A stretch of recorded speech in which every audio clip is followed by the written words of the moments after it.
Hello, good morning everyone. This is Ishwar from Triple branch. Today we are going to learn about quantum computing circuits and devices. This is the introduction. Quantum computing promises new capabilities for processing information and performing computationally hard tasks. This includes significant algorithmic advances for solving hard problems in computing, sensing, and communication. Multiple state-of-the-art engineering efforts have now fabricated functioning quantum processing units known as QPUs, capable of carrying out small-scale demonstrations of quantum computing. The QPUs developed by commercial vendors such as IBM, Google, D-Wave, Rigetti, and IonQ are among a growing list of devices that have demonstrated the fundamental elements required for quantum computing. And quantum computing poses several new challenges to the concepts of design and testing that are unfamiliar to conventional CMOS-based computing devices. The continuing development of quantum computing will require expertise from the conventional design and testing community to ensure the integration of these non-traditional devices into existing design workflows and testing infrastructure. Quantum error correction is an important aspect of long-term and large-scale quantum computing, which uses redundancy to overcome the loss in information from noisy environments. Finally, our review of quantum computing technologies is intentionally narrowed to three of the leading candidates capable of near-term experimental demonstration. So what are the principles of quantum computing? The principles of quantum computing derive from quantum mechanics, a theoretical framework that has accurately modeled the microscopic world for more than 100 years. In quantum mechanics, all knowable information about a physical system is represented by a quantum state. A prominent example of a quantum state within the context of quantum computing is the case of a qubit. Informally, the qubit is the quantum analog of bit and it serves as the fundamental unit of information within quantum computing. And also, logically, the qubit is defined over a basis of binary states located labeled as 0 and 1 respectively, such that an arbitrary state of a qubit may be expressed as the linear combination. So this is the linear combination modulus of psi equal to C0 modulus of 0 I plus C1. This is equation 1, and the superposition of these orthogonal basis states is fundamental to quantum mechanics. The expansion coefficients are complex valued numbers normalized as modulus of C0 2 plus modulus of C1 2 equal to 1, and convenient graphical representation of the qubit is given in spherical coordinates. This representation of the qubit state on a unit sphere is commonly called the Bloch sphere in quantum mechanics. A quantum state is defined as a vector within a Hilbert space, which is a complex valued vector space supporting an inner product. The inner product between these two vectors is hi psi I and normalized to 1. An orthogonal basis for an n-dimensional Hilbert space satisfies hi modulus ji equal to delta I comma I, and an arbitrary quantum state may be represented within a complete basis as modulus of psi A equal to nx minus 1 I equal to 0 ci modulus of j ii. This is equation 2. The fundamental equation of motion for the quantum state is the Schrödinger equation, a partial differentiation equation defined as I is. This is the equation. It is important to note that a quantum state can not be directly observed by physical measurement. For an n-qubit register, the computational basis is expressed in binary notation as this.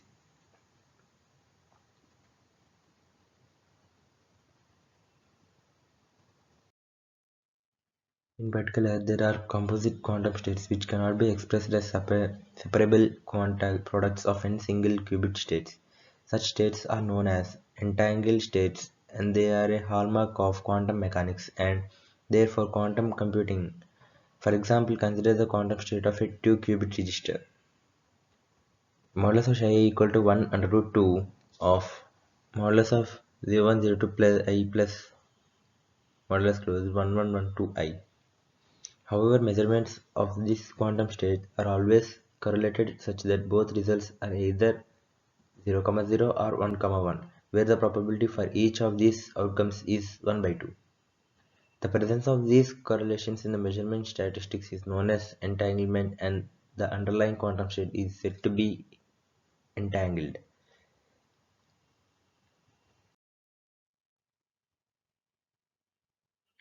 In particular, given a quantum register storing an arbitrary state, Chi of 1, this information cannot be copied into a second register without loss of information. Efforts to optimally approximate the value of first register, known as quantum cloning, can be evaluated by measuring the fidelity defined F equal to modulus h psi 2 psi I modulus of 2. In some computational models, the time-dependent controls are realized as pulsed fields that act discretely on the quantum register elements. These discrete periods of field interaction are known as gates. The effect of the gate on the quantum register is described by a unitary operator that transforms the stored quantum state. This is known as the gate or circuit model. Hamiltonian slowly modifies the interactions between quantum physical subsystems, that is, digital elements, related to the internal energy scales describing those subsystems. As a result, the register state can be driven toward a desired outcome. This is known as the adiabatic model given the constraints on the controls. And next is the minimal behaviors needed to perform general quantum computing. First is the ability to address the elements in a scalable register of quantum systems. Secondly, these register elements must be capable of being initialized with high fidelity. Third criterion is the ability to measure register elements in a well-specified basis. Fourth, the control over the register must include the ability to apply sequences of gates drawn from a universal set. And the fifth criterion is that the gate operation times must be much shorter than the characteristic interaction times on which the register couples to other unintended quantum physical systems.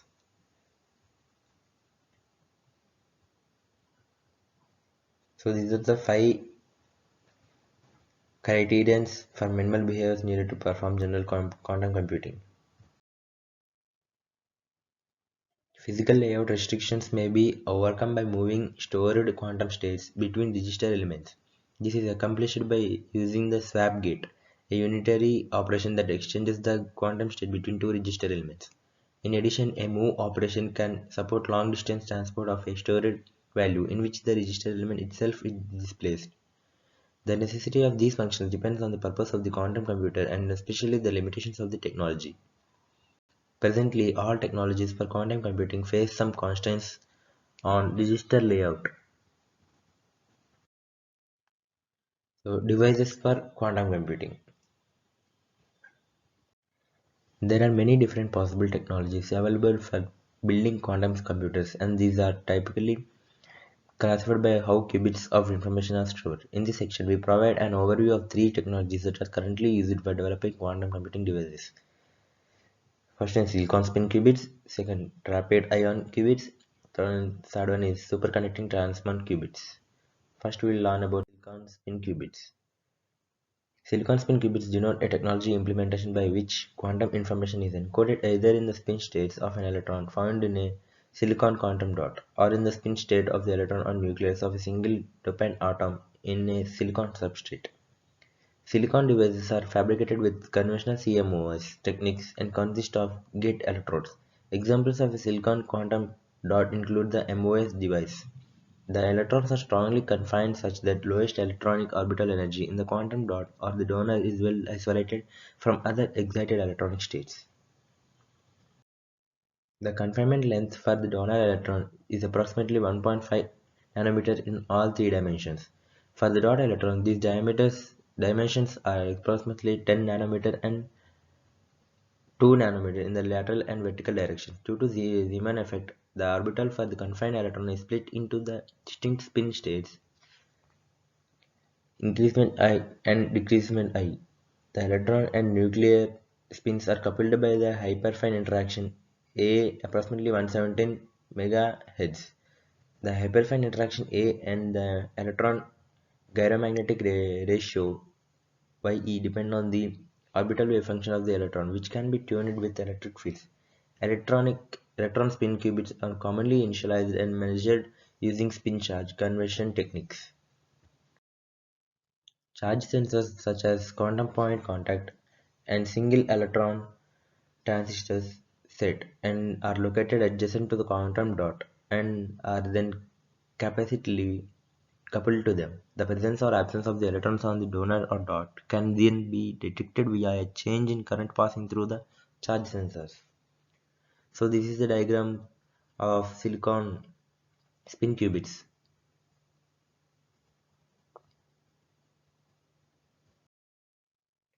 For spin control, an oscillating magnetic field is applied to the qubits. The frequency of the oscillating field is chosen to be equivalent to the energy difference between the two spin qubit levels. Based on the principles of magnetic resonance, transitions between the spin states are then achieved at a rate proportional to the amplitude of the driving field. In the presence of an additional oscillating electric field, the electron feels an effective oscillation magnetic field, resulting in spin resonance with faster gate times. The coupling between two electron spin qubits occurs via the intrinsic exchange interaction between them. The spin-orbit coupling is weak for electrons in silicon, resulting in long spin relaxation times T1. The presence of spin-containing nuclei in the lattice and their fluctuations can result in decoherence of the electron spins. Hence, isotopic purification of silicon from spin-containing nuclei allows for long coherence times T2 of milliseconds and seconds for the electron and nuclear spins respectively. The exchange interaction between the qubit is short range, within few tenths of nanometer, and can only result in nearest neighbor couplings. Methods to couple silicon qubits to photonic modes spanning centimeter in a microwave resonator have been proposed previously and recently demonstrated in Si silicon germanium quantum dots. Through the photonic mode, the two qubits separated by as far as a centimeter can be virtually coupled to each other. The electrostatic parameters in silicon devices can be obtained by solving Poisson's equation with the finite element method with traditional TCAD design packages such as Strener's TCAD or a general multiphysics package like COMSOL console. The orbital energies and wave functions act as a handle to the hyperfine exchange and tunnel couplings, along with the electron gyromagnetic ratio and electron spin relaxation times. These parameters are ultimately fed into a simplified spin Hamilton, which is solved with mathematical packages to stimulate the instantaneous spin states and quantum gate fidelities. Now, trapped ion qubits. Trapped ion qubits represent an implementation where quantum information is encoded in the electronic energy levels of ions suspended in vacuum. To obtain trapped ions, metals such as calcium or ytterbium are first successfully heated and vaporized with the current passed through them and then directed to the trap. The most common gate electrode configuration for ion trapping is the RF Paul trap. So this is a schematic diagram of Paul trap. In harmonic oscillator potential, there are several eigenstates corresponding to the vibrational modes of the trapped ions. Typical ion separation in the trap is approximately 10 μm. Depending on the orbital energy levels used for encoding, there are two popular implementations of trapped ion qubits. First one is hyperfine qubits and second optical qubits. For hyperfine qubits, the states correspond to the hyperfine levels in the atomic s orbital. The optical qubit encoding with trapped ions, the basis corresponds to s orbital and d orbital electron energy levels.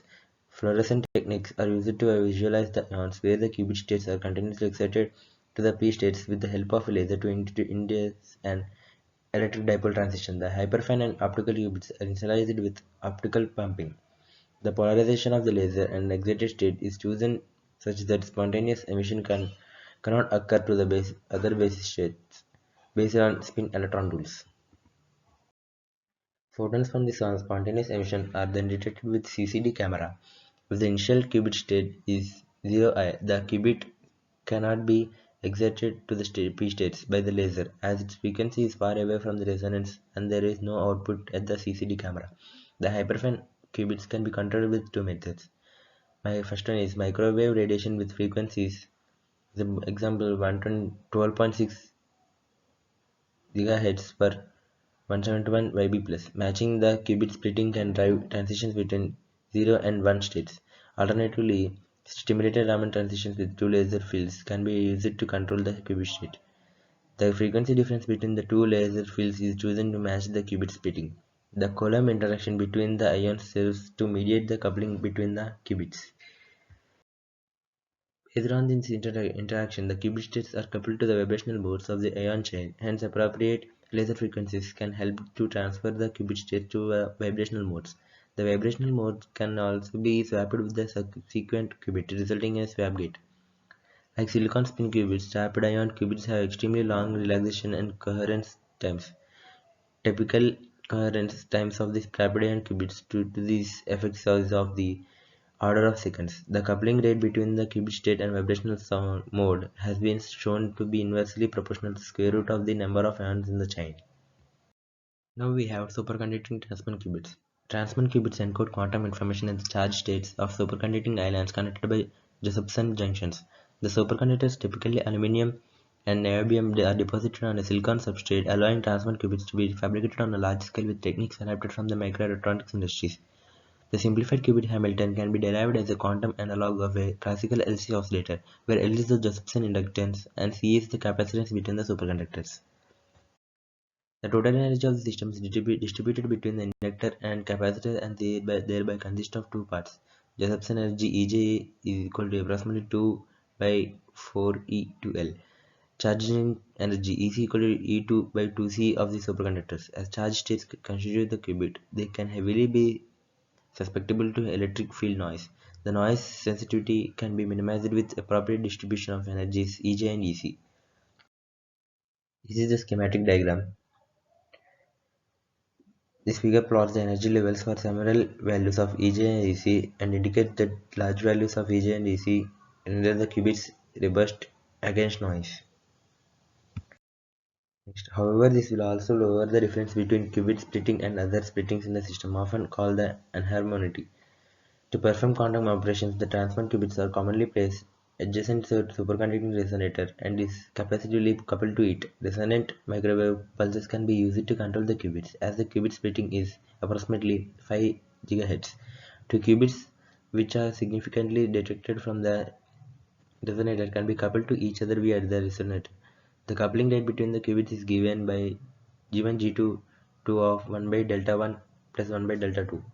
The resonance frequency of each qubit will be determined by the state of the other qubit, similar to the electron nuclear spin qubit splittings shown in the figure. Next, testing and characterization of quantum devices. In spite of the great progress in fabrication and control of qubits, today's quantum computing devices are far noisier and error-prone than conventional digital circuits. Understanding and mitigating fault processing in qubit devices is a critical aspect of quantum computer development. Qubit device testing may be divided into two broad categories.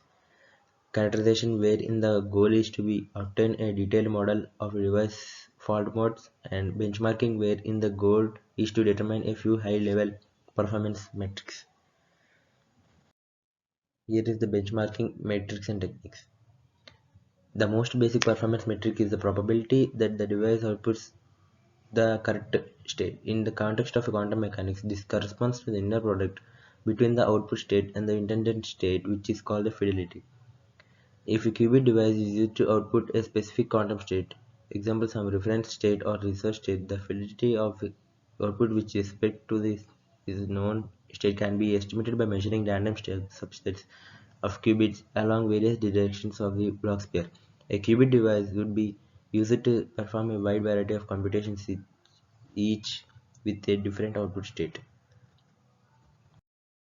And now we have other approaches. In addition to randomized benchmarking and gate set tomography, a number of other testing approaches have been developed. One approach is to test a quantum device utilizing another quantum device, either as a reference or a resource to perform more powerful quantum-based tests. Another approach is to exploit prior knowledge to reduce the cost of conventional benchmarking and tomographic methods. Other forms of testing may be categorized as model fitting, example determining particular parameters of qubit dynamics or assessing particular properties of the device output.